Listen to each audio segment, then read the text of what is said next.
pues hicimos un cambio de fechas. Íbamos a tener un evento un viernes hace poco de apologética, que es la materia de la teología que trata la defensa del evangelio, que responde a las preguntas difíciles, pero lo movimos para hoy y vimos en el primer servicio la primera parte de por qué Dios permite la maldad del sufrimiento, respondiendo primeramente qué es el mal, cuál es su origen.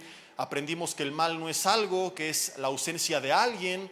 Es como cuando apago la luz, el resultado natural son tinieblas y yo no puedo decir llévense.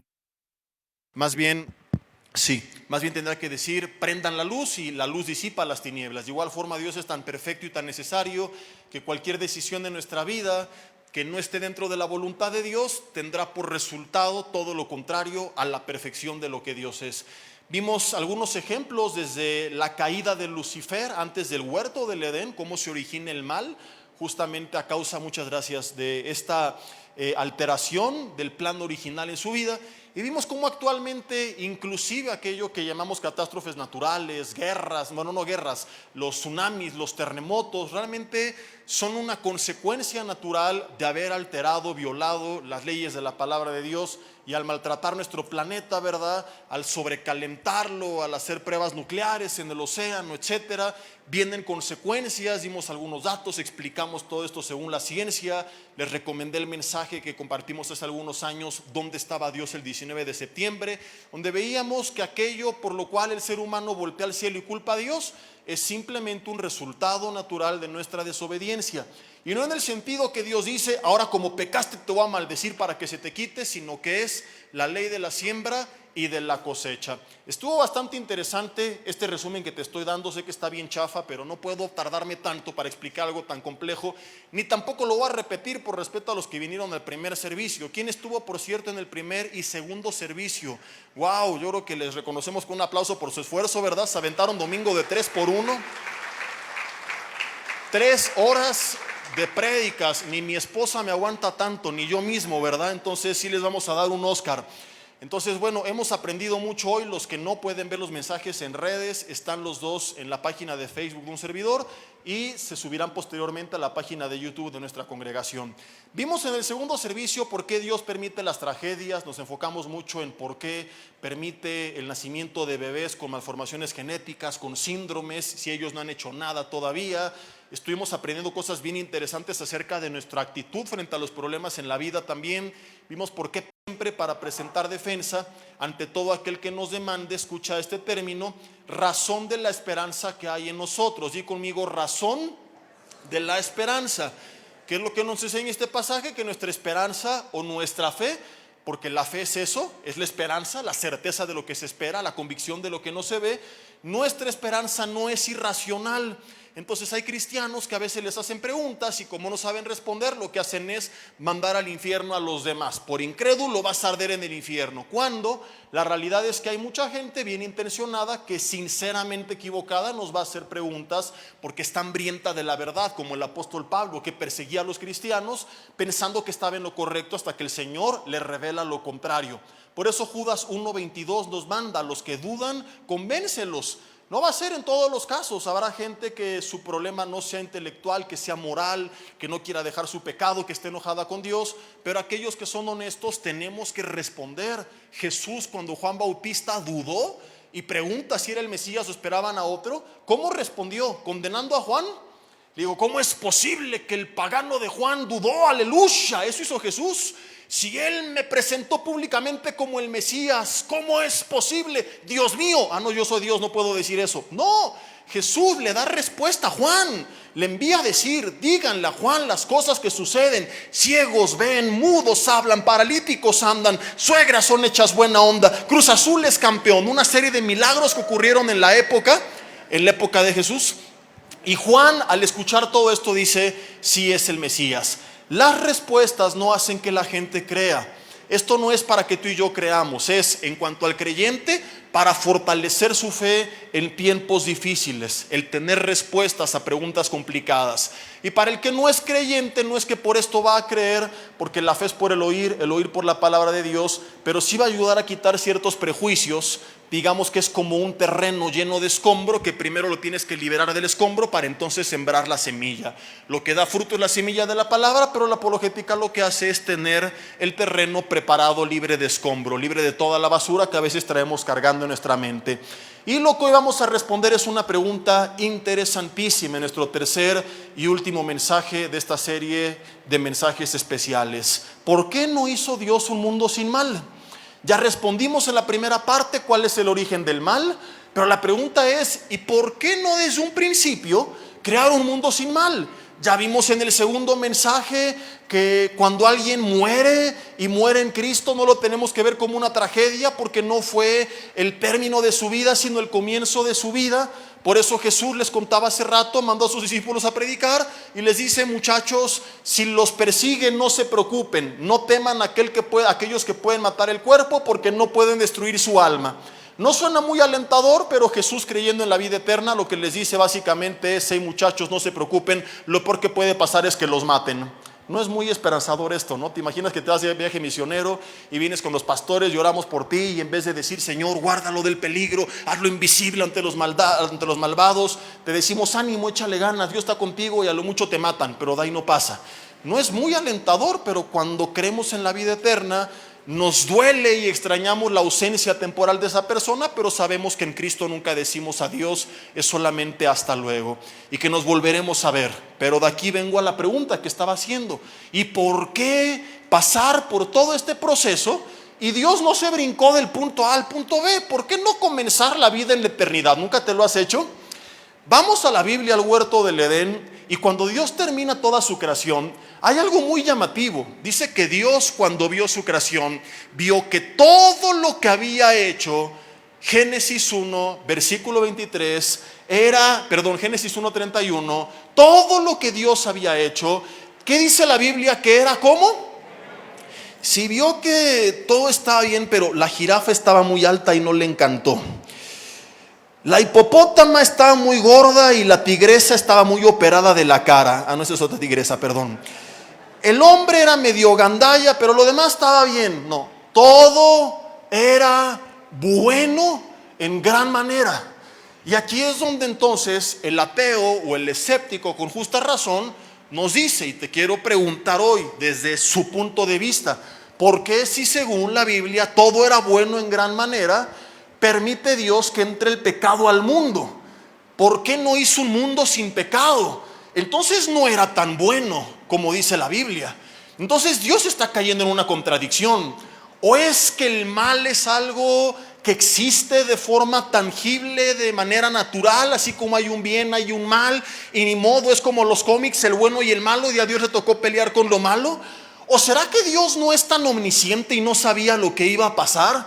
Y si sabía lo que iba a pasar, ¿por qué creó a toda la gente que sabía que no se iba a arrepentir?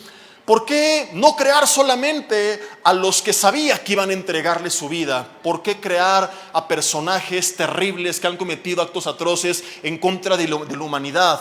Es más, reduzcámoslos a esto: ¿y por qué poner ese árbol en el huerto del Edén? ¿Por qué no le quitamos a Adán y Eva el árbol del conocimiento del bien y del mal y nos evitamos 6,000 años de sufrimiento en la historia de la humanidad? ¿Por qué Dios pone ese árbol? ¿Por qué lleva a cabo la creación sabiendo todo lo que ya iba a pasar? Vamos a explicarlo en este mensaje. ¿Por qué no hizo Dios un mundo sin mal?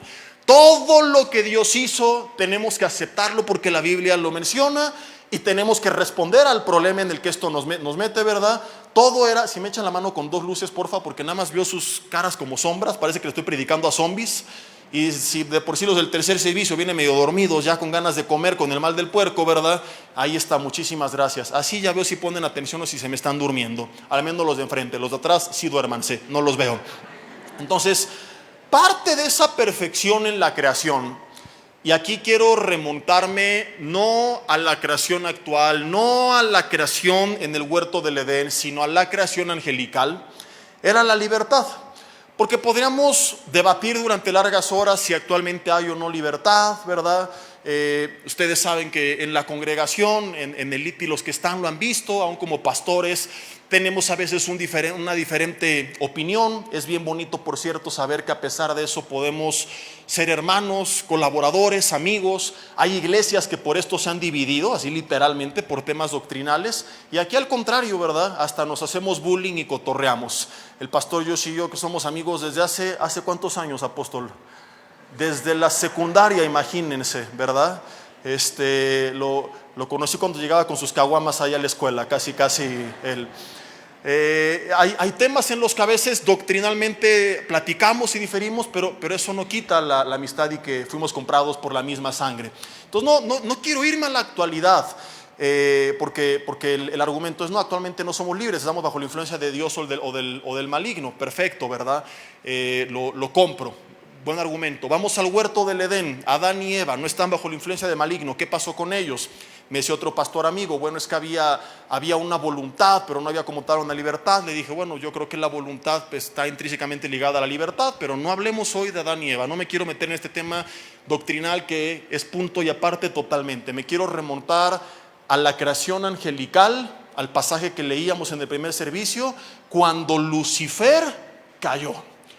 Y te quiero hacer una pregunta que hice hace rato y que les prometí en el primer servicio, y vamos a responder hasta el tercer servicio. Nada más por eso se quedaron algunos, no porque quieran aprender de la palabra, sino porque son bien chismosos y no se quisieron perder de la respuesta, ¿verdad?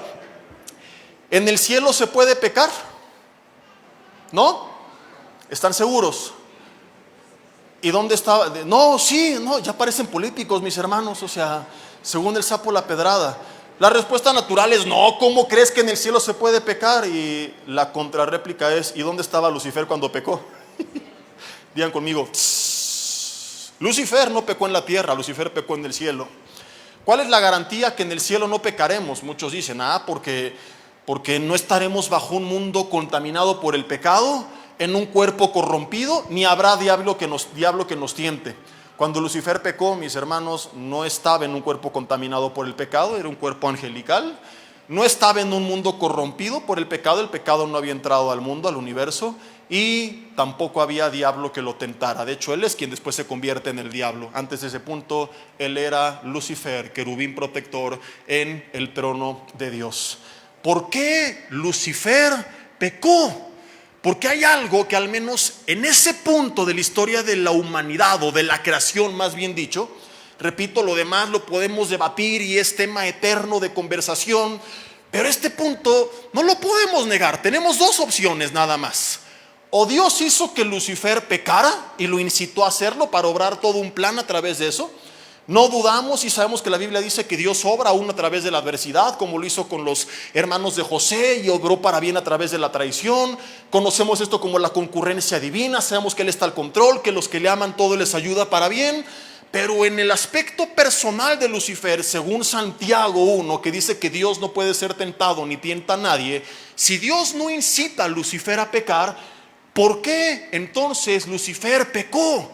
Porque había algo que no podemos negar, al menos en esa creación, que era parte de la perfección, de todo lo bueno que Dios había hecho, que era la libertad moral en su creación. Lucifer utiliza eso que es parte de la perfección, como lo vamos a ver, para rebelarse en contra de Dios, y quiso ser igual a Dios, y arrastra no solamente a su persona, sino a una tercera parte de los ángeles del cielo.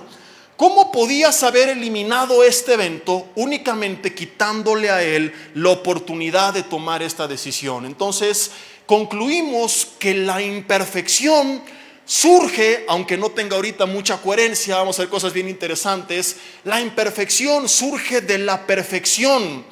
Dios pudo haber evitado esto. ¿Cuáles son las alternativas que el Señor tenía? Crear desde el mundo angelical a seres con esa capacidad implicó este riesgo, pero ¿qué hubieras hecho tú? Como decía Peña Nieto en sus spots, y aquí les pregunto, ¿qué hubieran hecho ustedes? ¿Sí se acuerdan de esto o no? Entonces vamos a ver las opciones que Dios pudo tener en el huerto, bueno, no antes del huerto del Edén, en la creación del universo.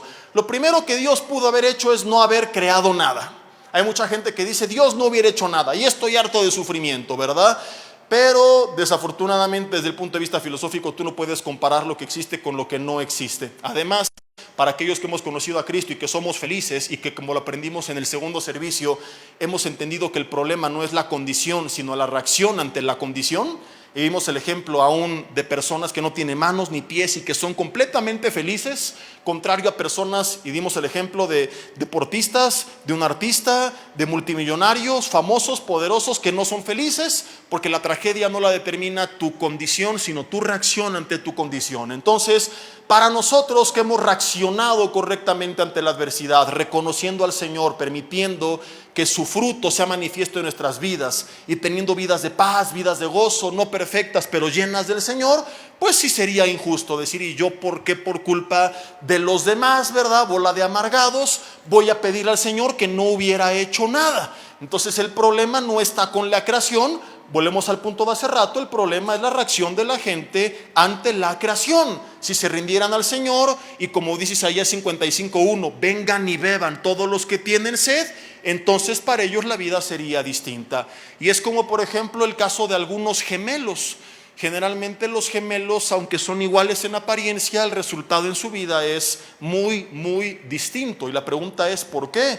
Si crecieron en la misma casa con los mismos padres, recibiendo el mismo trato los dos, y determina su situación la reacción que cada uno tuvo ante las condiciones de la vida. Si un gemelo sufrió y vivió una vida mala porque tomó malas decisiones, ¿sería justo que él dijera a sus padres, jamás hubiéramos nacido? No, porque el otro está feliz porque tomó buenas decisiones. Entonces el problema no es la creación, es la reacción de la creación. De modo que esta opción tiene que quedar totalmente descartada. Es absurdo exigirle a Dios o preguntarle por qué no creaste nada, porque la nada no se puede estudiar, no se puede medir, no se puede comparar. Así que, volviendo a la creación que ya existe, ¿qué otras opciones tuvo el Señor? La segunda opción es, Dios pudo haber creado un mundo donde la gente estuviera programada para únicamente hacer lo que Él quisiera que hicieran, y dentro de eso que Él quería que hicieran, no considerar nada que trajera algún evento catastrófico, nada malo, nada pecaminoso. Quitamos la libertad, se acaba el problema. No suena mal, pero quiero que tú mismo me lo respondas con un ejemplo. ¿Cuántos de ustedes tienen hijos? Levanten la mano. ¿Cuántos de sus hijos a veces son medio hijos? Dejen la mano arriba. A ver, hijos, manos arriba. Medio hijos, todos, ¿verdad? ¿Te imaginas que sacaran un chip ya comprobado científicamente que sirve, ya probado en laboratorio durante décadas, que no tiene consecuencias ni efectos secundarios, y te prometen, si tú le pones a tu hijo este chip en el cerebro, tú vas a poder ingresar cada día a una computadora, una aplicación que mediante un software manda órdenes a ese chip para que tu hijo haga y diga lo que tú introduzcas en el teclado? Entonces tú puedes hoy, suena maravilloso, ¿no? Estoy siendo sarcástico, Suena maravilloso, tú puedes levantarte hoy en la mañana y programar a mi hijo para que, en vez de que diga, no me quiero parar, el mundo apesta y todas estas cosas, que cuando le diga, ¿cómo te fue? ¿Qué te dicen? ¿Qué aprendiste en la escuela? ¿Qué quieres hacer? Son bien comunicativos. Hijo, a comer. Holgazanes, no quieren ni bajarse a comer, quieren que la mamá les mande la foto por Facebook a ver si se les antoja la comida o no. Y si no, no bajan. Entonces tú puedes programarlo.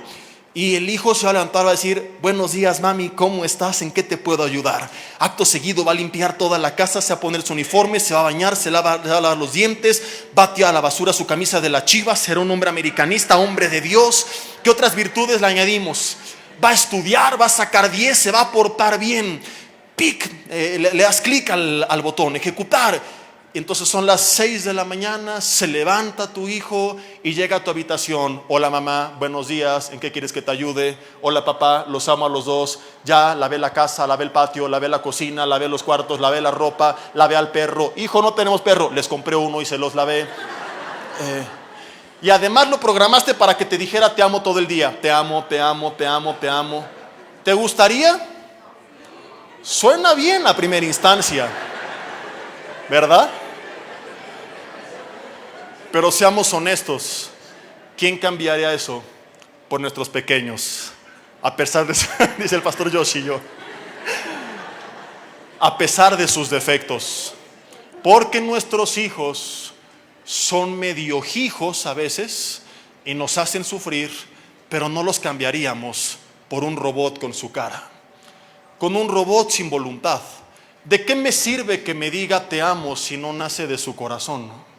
Si no viene realmente de una convicción que he forjado a través de una relación y es simplemente algo que un software le ordena que lo diga. ¿Te imaginas que cuando le pediste matrimonio a tu esposa te hubiera dicho, sí, pero ¿cuánto dinero me vas a dar? ¿No? Dirías, yo no quiero estar casado con alguien que me venda su amor.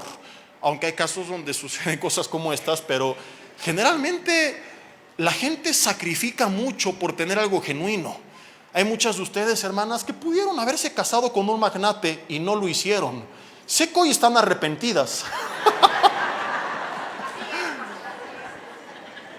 Pero elegiste el amor por encima de otras cosas, sabiendo que lo que elegiste involucraría sacrificio, a veces incomodidad, a veces sufrimiento. Pero comenzamos a entender que evitar el sufrimiento no es el estado ideal del ser humano, que evitar la imperfección no es sinónimo de perfección. Comenzamos a entender cómo la perfección surge, la imperfección surge de la perfección. Entonces Dios pudo haber hecho esto y nos brincamos todo el proceso y nacemos ya con un chip programados únicamente para hacer lo correcto, pero no era el estado ideal del ser humano. Entonces Dios no le impone a Adán y a Eva que hicieran únicamente lo que en su chip estaba programado, sino que se los recomienda, pero les deja la oportunidad de elegir cuando ellos así lo determinaran, tomar del árbol del conocimiento del bien y del mal. ¿Y por qué? Se preguntan muchos. Porque siempre el Señor dio esa alternativa al ser humano y actualmente algunos creemos que sigue siendo de esta manera, que como lo vimos en el primer servicio, es por causa de nuestra rebeldía que hemos enfrentado muchas de las consecuencias naturales de nuestros actos y que si nos volviéramos a Él, la situación cambiaría. Hay un autor que dice algo bien interesante, dice, los mártires hubieran podido haber prevenido el pecado de homicidio por parte de sus ejecutores. ¿Cómo? Si se hubieran retractado de su fe, pero no lo hicieron. Jesús mismo pudo haber librado del pecado de la crucifixión a un gran número de personas. ¿Cómo? Si hubiera descendido de la cruz. Todo esto, concluye él, nos demuestra que evitar el pecado no siempre es el asunto primario. Entonces Dios lleva a cabo la creación sabiendo que en la creación entraría el pecado, porque evitar el pecado, como lo estamos viendo, no siempre ha sido el asunto primario. Y nos preguntamos entonces qué opciones tenía Dios, por qué elige esta opción. Y ese es nuestro problema. Vemos las cosas con una visión terrenal, muy limitada y muy temporal. Miramos a este mundo lleno de maldad, de sufrimiento y la violencia y las enfermedades y las guerras. Y cuando la gente no puede disfrutar es cuando se enoja con Dios. Dicho sea de paso, más del 50% de los ateos lo son no por un problema o una razón intelectual, sino por un tema moral o un tema emocional. Su conflicto no es falta de argumentos, no es falta de evidencias, porque las hay. Romanos 1, justamente les he contado que yo a secundaria le doy una hora apologética a la semana para que cuando lleguen a la prepa universidad sepan defender su fe, porque los van a cuestionar. Oye, ¿cómo sabes que la Biblia fue inspirada por Dios, que es confiable históricamente, si lo que tenemos son copias de las copias de las copias de hace más de 2000 años? Hay evidencias científicas de que Dios existe. Veíamos esta semana que Romanos 1 nos dice que Dios nos ha mostrado su divinidad y su poder a partir de la creación, y comenzamos a estudiar lo que la ciencia ha estudiado acerca de la creación, que nos demuestra que tiene que haber detrás un creador. Tenemos, mis hermanos, que estar preparados, porque nos van a bombardear acerca de nuestra fe. Y el día que le pregunten a tus hijos, ¿cómo sabes que vienes de Dios y que no vienes del chango? Y volteen a ver a su papá, entonces quizá puedan empezar a dudar, ¿verdad? Pero regresando a lo que estaba, los ateos, te decía, su problema es más bien moral, es decir, aman el pecado y no quieren reconocer a Dios, prefieren buscar cualquier pretexto para seguir pecando, o tienen un problema emocional, como Stephen Hawking, que hace poco les contaba de él, este físico matemático que vivió toda su vida con paraplegia, anclado a una silla de ruedas eléctrica. Él era de familia evangélica, le enseñaron que todo tenía un propósito, se cansó de creerlo, se hartó y se enojó con Dios. Entonces, si realmente estuviera convencido que Dios no existe, el Señor sigue su vida como físico, estudiando de la física, pero mi pregunta es, ¿por qué el 95% de sus participaciones eran en debates y foros donde se dedicaba a tratar de enseñar que Dios no existe? Dices, si Dios no existe, ¿por qué no disfrutar de tu vida con la ausencia de ese ser que tú sabes que no existe? ¿Por qué pelear con un ser imaginario?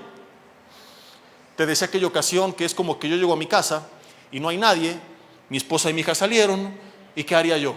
Puedo comer, puedo dormir, puedo orar, puedo leer, puedo ver la tele, tantas cosas. Sería absurdo que agarrara el teléfono y les marcara a ustedes y les dijera, aquí no hay nadie. ¿Para qué me marcas, Jesse? Para decirte que aquí no hay nadie. Mira, voy a grabar videos de toda la casa y te voy a demostrar que aquí no hay nadie. Ok, ya me convenciste. No, pero te lo quiero repetir otra vez. Voy a grabar otro video y fotos de cada rincón. Voy a traer diferentes aparatos para estudiar mi casa y demostrarte que aquí no hay nadie. ¿No sería lo más absurdo que uno pueda hacer? Porque si no hay nadie, quieres convencer a los demás que no hay nadie. Disfruta de lo que tienes que hacer en la ausencia de ese nadie. ¿No será que están peleándose con Dios porque en el fondo de su corazón son los más creyentes que hay y su problema no es que no crean en Él, sino más bien están enojados con Él y por eso quieren convencer a los demás que no existe? Y yo no sé cuántos hay así, que a lo mejor viviste algo que no entiendes de Dios, y quiero decirte que hay cosas que a veces no entendemos, pero no entender a Dios no anula su existencia. No estar de acuerdo con tu gobernante no lo baja de su trono al gobernante hasta que votes, pero en cuanto al gobierno celestial no puedes votar.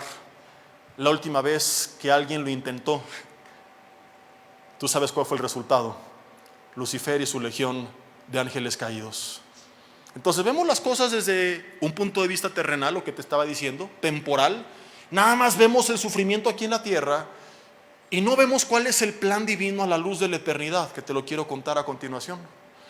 Pero antes te explico, esto sería el equivalente. Hace rato les ponía el ejemplo de un viaje, haciendo una ilustración de la eternidad, de la muerte, y ahora quiero darle otro enfoque. Tú tomas un vuelo porque en esta Semana Santa te vas a ir de vacaciones, toda Semana Santa y toda la semana de Pascua a Europa, supongamos. ¿Cuántos dicen amén? Recibo esa palabra profética en el nombre del Señor. Algunos se van a ir, pero a Uruapan, ¿verdad? Y si no le damos a Venecia, ahí está el río Lerma para lo que se ofrezca. También se puede remar ahí. El viaje no va a ser cómodo. 13 horas, 12 horas en un avión con turbulencia, con comida fea, sin poderte parar del asiento, no suena muy alentador, ¿verdad? Si yo te hiciera la oferta de pasar 12 horas de tu vida sentado en una silla sin moverte, no me la comprarías. Pero si yo te dijera, es que es un vuelo rumbo a Europa, todo el mundo diría, ¿dónde firmo? Aunque sabes que el camino es complicado, no vives amargado ni dirías, ya, que abran la ventana, que me quiero aventar del avión, porque esta vida no tiene sentido porque estoy sufriendo, porque saber a dónde vas le da sentido a lo que estás viviendo. Ahora, no aplica de esa forma en la vida cristiana, porque la vida cristiana no es un mundo de sufrimiento todo el tiempo con la esperanza de algún día la eternidad. Podemos disfrutar de esta vida, de eso hablamos en el segundo servicio, a pesar del sufrimiento. Les recomiendo mucho este mensaje porque nos va a ayudar si estamos pasando tiempos difíciles.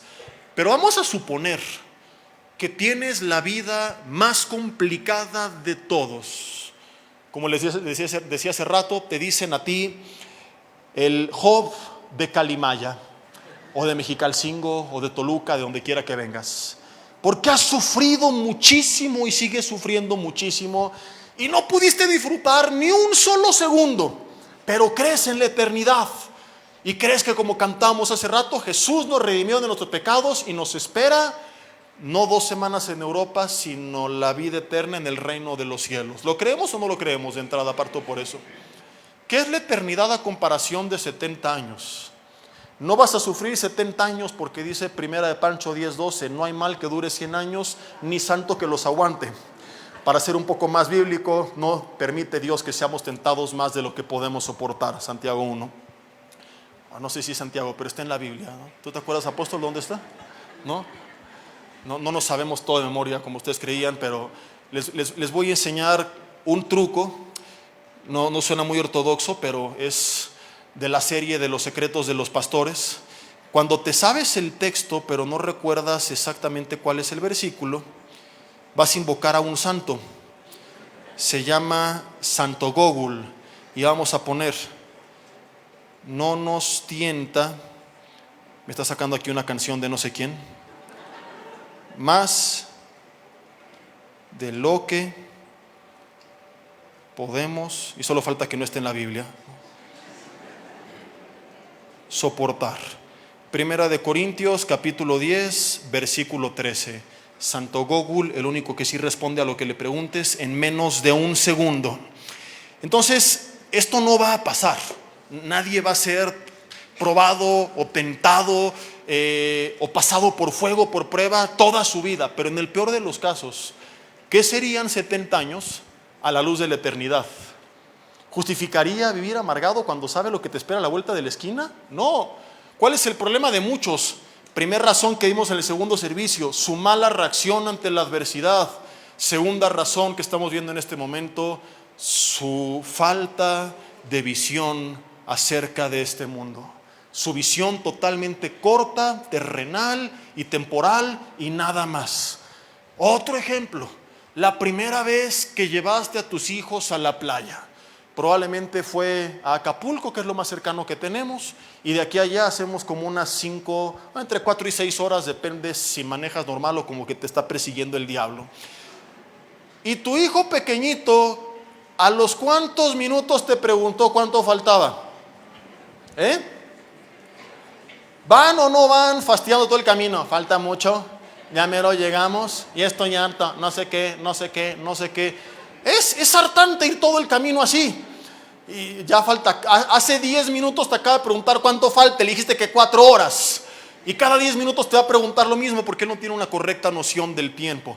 Pero ¿por qué sigues manejando con una gran sonrisa en tu rostro? ¿Por la carretera? ¿Por el fastidio de tus hijos?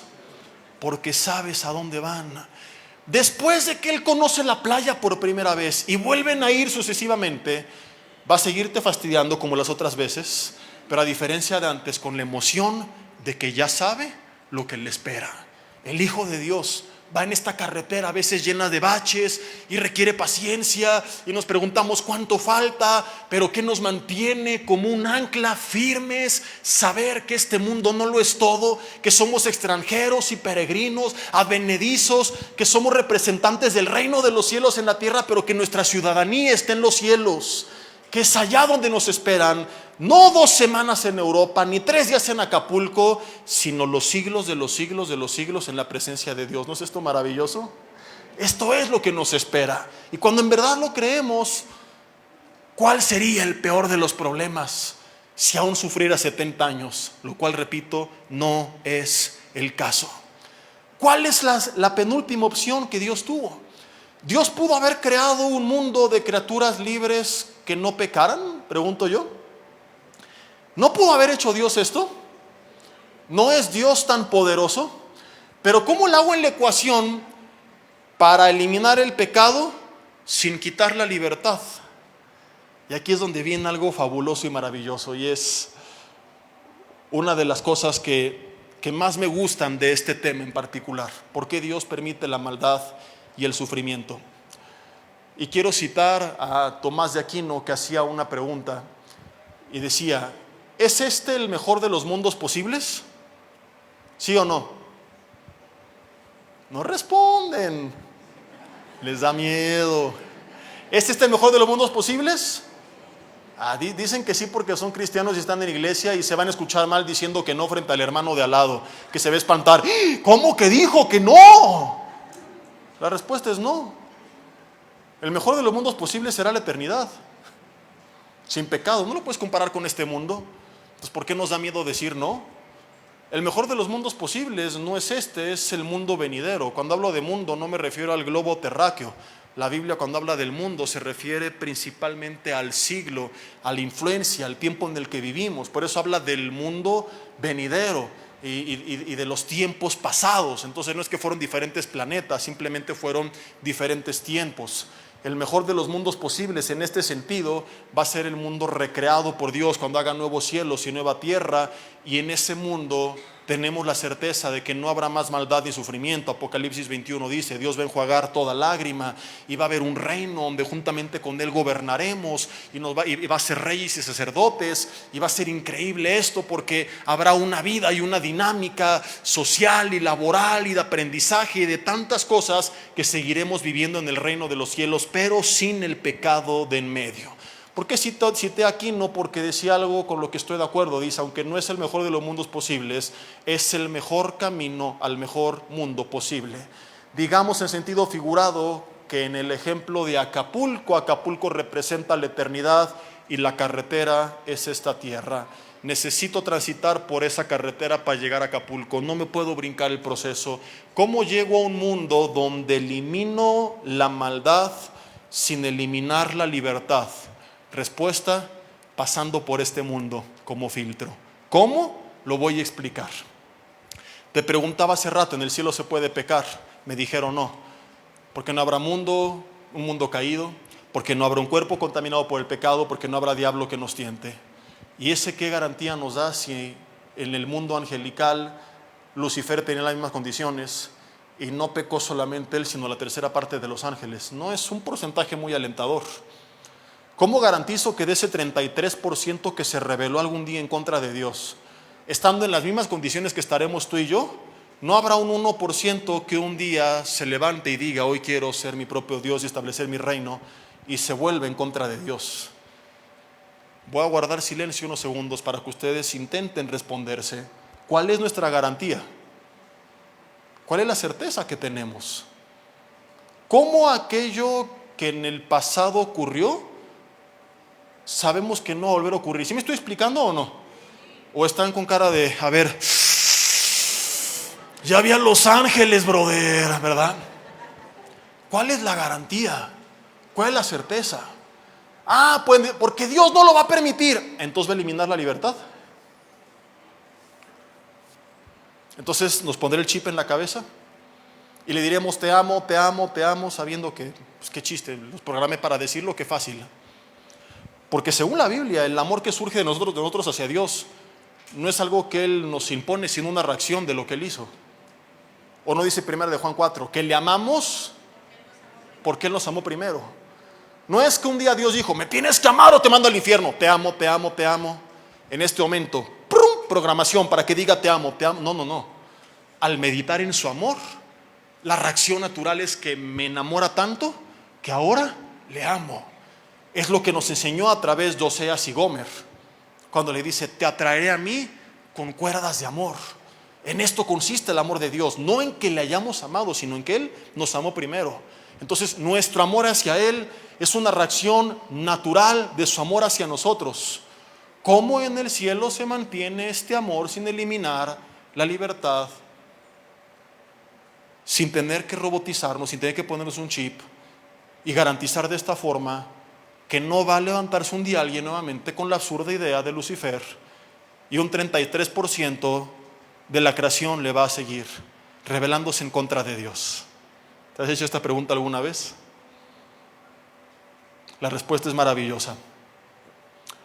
Habrá una gran diferencia entre ese mundo y el mundo de Lucifer. ¿Cuál es? Lucifer y sus ángeles solamente conocían ese mundo y llegaron a creer que podían tener sin Dios un mundo mejor. Y por eso la grandísima idea, lo digo entre comillas, de un día rebelarse en contra de Él, con esta ilusión totalmente distorsionada. A diferencia de Lucifer, tú y yo en el reino de los cielos ya sabremos lo que es un mundo lleno del Señor, a comparación de este mundo donde, como vimos en el primer servicio, hemos apagado la luz y nos hemos apartado de la voluntad de Dios. Y la pregunta es: ¿quién en su sano juicio, después de haber pasado por este mundo y vivir en ese mundo maravilloso, lleno de paz, de alegría, de salud, de bendición, de prosperidad, donde las calles no van a ser llenas de baches como las de Toluca, que caes en el... Y el Señor bendice a mis gobernantes, porque no los puedo maldecir, ¿verdad? Sino calles de oro, ¿te imaginas? ¿Quién va a querer regresar a esta piltrafa de mundo después de estar ahí? ¿Me estoy explicando o no? La gran diferencia con la que podemos garantizar se mantiene la perfección sin eliminar la libertad es haber pasado por este mundo de sufrimiento. Porque entonces tenemos un punto de comparación. Y nadie, nunca jamás, ni por un segundo pensará, podemos tener un mundo mejor sin Dios. Rebelémonos en contra de Dios. 33% de la creación, síganme, yo seré Dios. Jamás. Porque conocemos lo que Lucifer no conoció. ¿Y quién va a querer regresar a este cuchitril después de conocer el paraíso? ¿Te ha pasado que estás de vacaciones y vas de regreso y dices, sí, tengo que regresar a casa? Y en el cuarto del hotel bien bonito, todo limpio, y vas a regresar a tus cobijas puercas que tienes un mes que no lavas. Y te secas con la toalla que secas al perro también, ¿no? Y llegas a tu cuarto y ¿a poco no extrañas el otro cuarto? Y si pudieran garantizarte que tendrías en tu cuarto, el cuarto del hotel, ¿algún día extrañarías el anterior? ¿Quién diría, ay, ¿y dónde están mis cobijas viejas? No. Por nuestras casas pasan varios días a la semana, no importa dónde vivas, hablo de todos en general, un camión con una campanita que conocemos como el camión de la basura. Y nosotros, cuando tenemos mucha basura acumulada, anhelamos que venga el camión de la basura para ver por fin todo limpio, ordenado y estar ya lejos de esa basura en nuestra casa. ¿Alguna vez te has sentido tentado cuando el camión se va con tus bolsas a decir, ay no, pero es que ahí estaba la cáscara del plátano que me comí el lunes y el hueso de la manzana del martes? Ay, señor de la basura, tráigame mi basura, por favor. ¿Quién quiere la basura? Nadie. Lo que tú anhelas es que llegue el día que la basura se lleve la basura. Porque ves tu casa ordenada y cuando la comparas con tu casa desordenada, nadie en su sano juicio diría, ay, cómo extraño mi casa llena de basura. Traigan al camión para que la regrese de nuevo. ¿Estamos de acuerdo? Entonces un día te levantas, caminas al lado de un río cristalino, mientras vas platicando con Noé de cómo construyó el arca, y se van a alistar porque en la tarde los invitó a comer el rey David. Y eres un varón que nunca se casó en la tierra y en la noche tienes una cita con...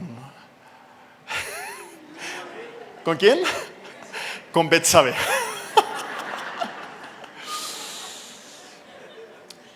Mientras que al otro día tienen tickets para una proyección en 3D donde Dios va a reflejarnos cómo fue el día de la creación. Porque yo soy de los locos que creen, y aquí si no te digo la Biblia dice, pero mi punto de partida es que si Dios a Juan le mostró en una visión 3D el futuro, ¿por qué no tiene el poder de mostrar en una visión 3D el pasado? Si los cielos cuentan la gloria de Dios y el firmamento anuncia la obra de sus manos, y la creación tiene el principal motivo de darle gloria a Dios, ¿por qué no seguir recibiendo gloria mostrándonos su gran poder, reflejando en una visión celestial cómo fue el origen de todo? Entonces yo pienso que no habrá Cinemex ni Cinépolis, sino algo mucho mejor. Visiones en 3D de cosas que no vivimos, que Dios probablemente nos va a proyectar para nuestro aprendizaje y para su alabanza. Probablemente esto no ocurra, pero pienso por esto que es muy posible. Y luego te montas en tu caballo volador, porque en eso regresaremos. Vuelve Jesús en su segundo retorno con sus ejércitos detrás de él y venía en un caballo blanco montado. Y después de esto tienes un banquete y lo mejor de todo, en todo tiempo ha habido alguien especial que te ha acompañado, que ha estado riendo contigo, platicando contigo, tomándote de la mano. Su nombre es Jesús de Nazaret. ¿Has sentido la presencia de Dios en momentos especiales donde somos un poco más sensibles y se vuelve más tangible? Imagínate vivir con eso las 24 horas del día, los 365 días del año. Caminar por esas calles de oro y probablemente trasladarte de un punto a otro en el universo. Porque vemos en la Biblia a un hombre llamado, ¿fue Esteban el que fue teletransportado? No, fue Felipe. Va a predicarle a un etíope y va en su carroza y luego el espíritu, ¡prum!, lo aparece nuevamente en el lugar de origen. Entonces todas estas cosas que comenzamos a entender que pueden ser posibles cuando estemos en el cielo. Por eso hace poco les recomendé el libro del cielo, donde se habla de mucho que no vemos porque no lo hice de forma explícita, pero partiendo de lo implícito podemos aprender tanto. Que la Biblia dice: Dios nos ha revelado cosas que ojo no vio, que oído no oyó, que no han subido en corazón de hombre. Son las que Dios tiene preparadas para nosotros. Dios nos las ha revelado y nos las ha mostrado, y es lo que estamos esperando. Tercer día, vas a desayunar con tu pequeñito que partió a los 3 años de edad,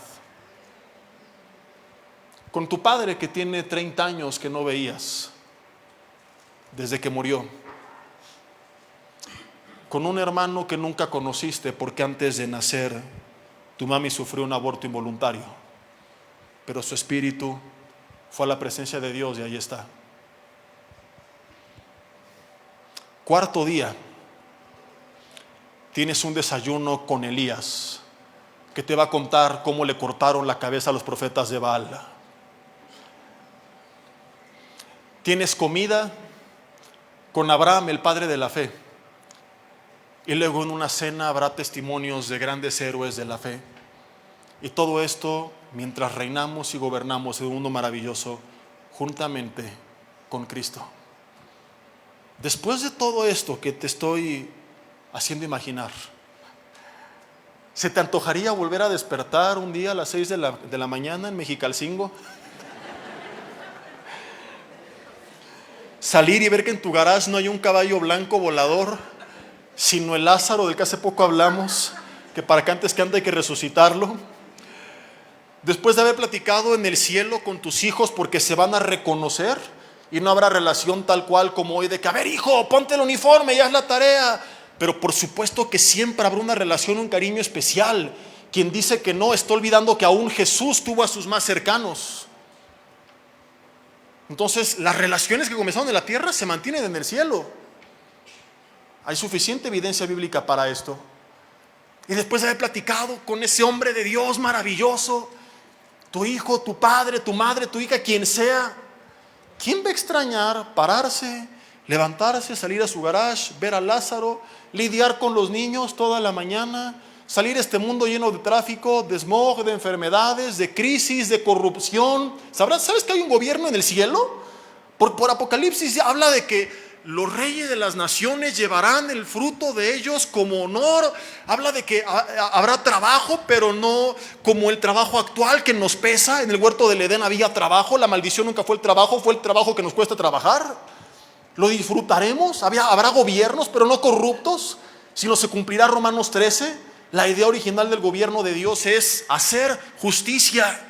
Colaboraremos. Tendremos un gobierno perfecto. ¿Quién va a extrañar al PRI, al PAN y a Morena? Regresar a los tiempos donde su confianza era que su amigo era el diputado, cuando podrá amanecer, abrir los ojos y decir: mi Padre es el Rey del universo y está conmigo donde quiera que yo vaya. ¿Quién va a extrañar este mundo después de pararse y ver lo maravilloso que es el gobierno de Dios? Pero llegar a ese punto implica desafortunadamente pasar por este punto. Por eso muchos creen, otros no. Yo en lo personal sí. Creemos profundamente que la perfección va a surgir.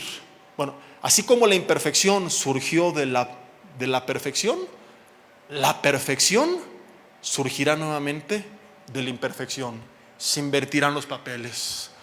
Lucifer, de la perfección surge la imperfección, pero de esta imperfección, de este mundo imperfecto, tenemos la garantía y la certeza que algún día tendremos un mundo perfecto. Ahí es cuando las palabras de este hombre toman sentido. No es este el mejor mundo posible, pero sí es el mejor mundo, el mejor camino al mejor mundo posible. no podíamos llegar a ese punto sin este mundo de sufrimiento. Si no, la pregunta es, ¿y entonces para qué todo este proceso? Y vuelvo a preguntar como al principio, ¿por qué no brincarnos del punto A al punto B? Y se acabó el problema. Mis hermanos, porque no habría garantía, a menos que anules la libertad. ¿Me explico o no? Y a algunos hasta temperatura les dio en la cabeza. Están... Última opción, y con esto termino, si me apoyan con el teclado, por favor. ¿Por qué no hacer un mundo como el que hizo? Criaturas libres que pecan, pero al final todas son salvas y todos nos vamos al cielo. Esto es lo que mucha gente cree. Y yo no sé quién le estoy hablando en esta tarde, pero si tú no has entregado tu vida a Jesús, déjame decirte, este no es el final. Es que Dios, como ama a todos, va a salvar a todos. No, no es cierto. Dios ama a todos, y justamente porque ama a todos tiene que ser justo.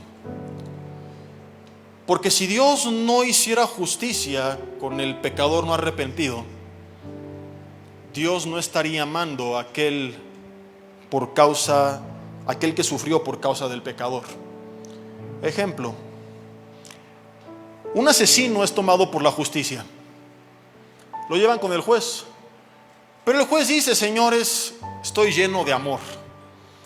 Me dicen el juez Barney porque soy amigo de todos. Pobrecito, va a sufrir mucho en la cárcel. No, mejor lo voy a absolver de sus crímenes y que siga libre. Aplausos para el juez. ¿Alguien lo haría? ¿Qué dirías? Ay, qué juez tan amoroso, qué ejemplo a seguir. Este Jesús que predican es este juez. O la gente ardería en ira y diría: qué juez tan corrupto. Es difícil imaginar esto porque cosas como estas no pasan en nuestro país, pero trata de imaginar que fuéramos un país lleno de corrupción y que viviéramos eventos como estos. ¿No arderíamos en ira? Y eso que somos imperfectos, y aún así tenemos un celo por la justicia. Ahora imagínate el Dios justo, puro, santo y perfecto. ¿De dónde se nos ocurre que Él va a absolver a todos de sus crímenes?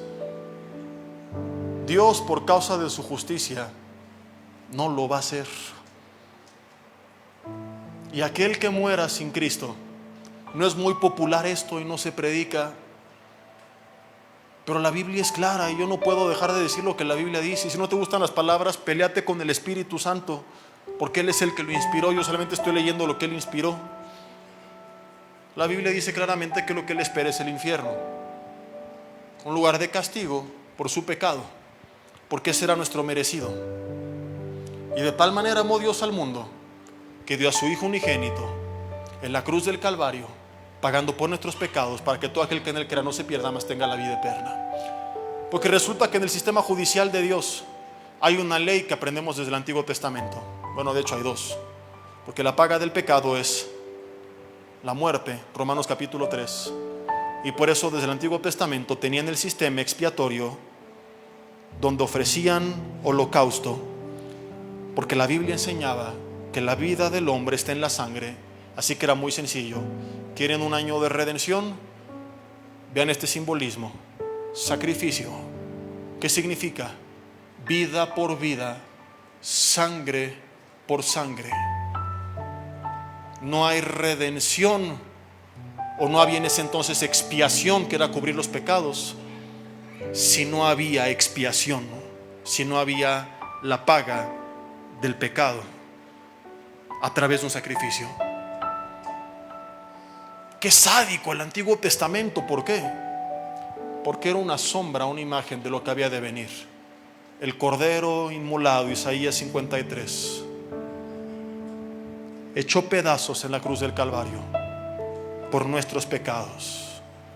Y entonces Dios nos abre la ventana de toda la historia de la humanidad y dice: señores, ahora entienden todo. Vida por vida, sangre por sangre. Solo hay libertad si un sustituto paga por su condena. A esto lo conocemos como propiciación, de la que habla Romanos. Es pagar el precio para traer libertad a alguien que vivía en la esclavitud. Jesús fue propiciación por nuestros pecados. Nos declara justos delante de Dios. Mediante Él tenemos redención.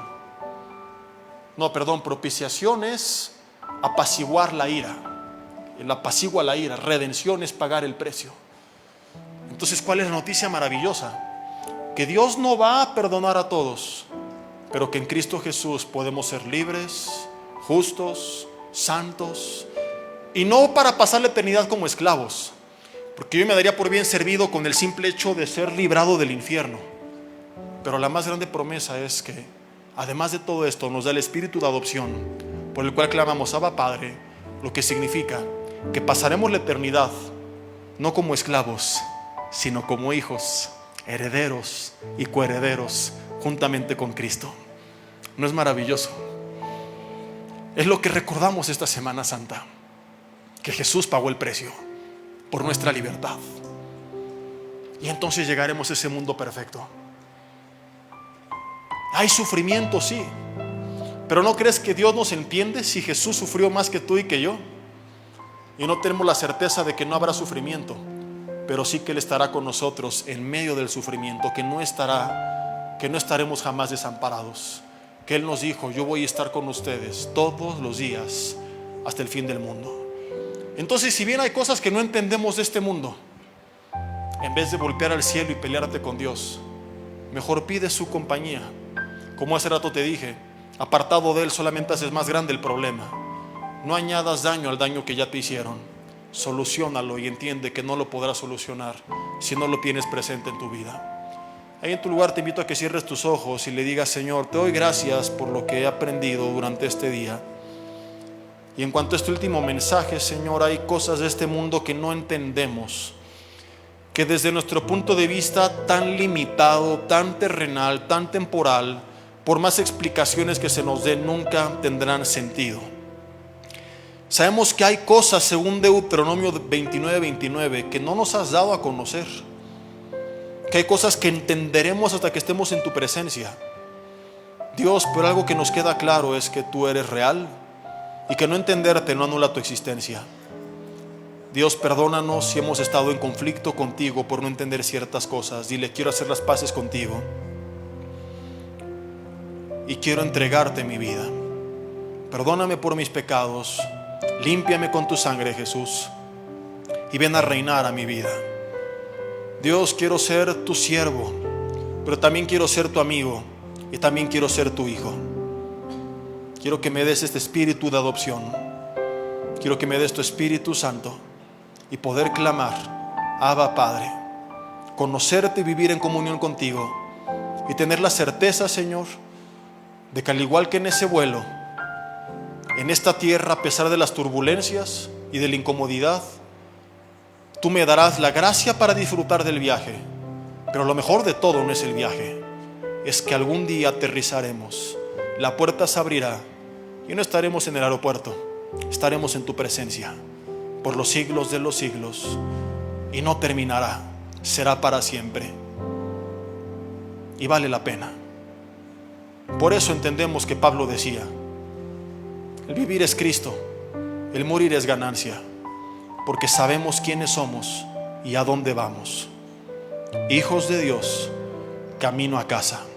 En el nombre de Jesús. Amén y amén. Y así será. ¿Qué tal? Me da muchísimo gusto saludarles y quisiera simplemente comunicarles que gracias a todos ustedes a través de todas las naciones en el mundo que aman la palabra de Dios y que realmente están interesados en que nosotros como organización Vida Nueva para el Mundo continúe predicando el Evangelio de la gracia de Jesucristo, podamos nosotros continuar haciéndolo gracias a sus donaciones. Este año cumplimos 46 años de ministerio, 46 años donde hemos predicado, pensamos y consideramos de una forma fiel el Evangelio, la sana doctrina de Jesucristo. Nosotros, con todas estas donaciones, tenemos que sostener pastores, misioneros, obras, equipos de televisión, y aún continuamos buscando la manera de poder elevar este ministerio. Hasta este momento, quiero que ustedes estén enterados, no tenemos una sola propiedad. Y así hemos trabajado durante 46 años porque le damos la importancia a la evangelización, a las misiones y también a los hombres de Dios para levantar más pastores. Le damos las gracias, que pueda Dios con su gracia tocar sus corazones y que puedan ustedes invertir en un terreno donde es fructífero, porque creemos que hemos producido bastante buen fruto para la gloria de Dios. Gracias por sus aportaciones y por las donaciones que sabemos ustedes continuarán haciendo para que podamos continuar siendo fieles en la predicación del Evangelio de la gracia de Dios. Que Dios les bendiga.